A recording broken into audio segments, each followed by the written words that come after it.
Pour nous, Budapest, c'est pas une seule ville, mais c'est plein d'ambiances différentes. Dans cette série, on te montre les quartiers incontournables à visiter à Budapest. Alors, abonne-toi tout de suite et on commence par le centre de Pest. Ici, on est à Pest, sur la rive est du Danube.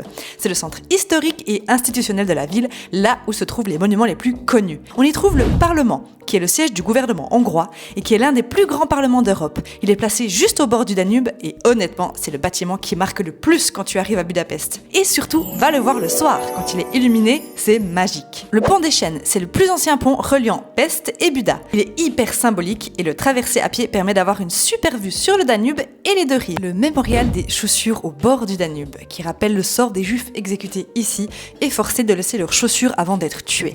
C'est un mémorial assez discret mais puissant.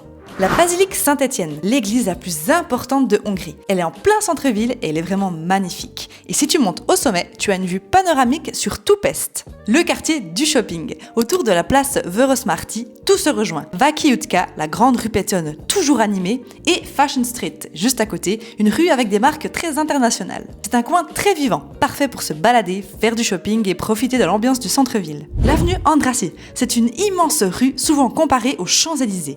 On y trouve des boutiques de luxe, de beaux immeubles à l'architecture incroyable et surtout l'Opéra national hongrois. On trouve que c'est une avenue vraiment élégante, agréable à parcourir même sans faire de shopping. Et voilà, c'était le centre de Pest. Dans la prochaine vidéo, on change totalement d'ambiance, alors abonne-toi pour découvrir la suite.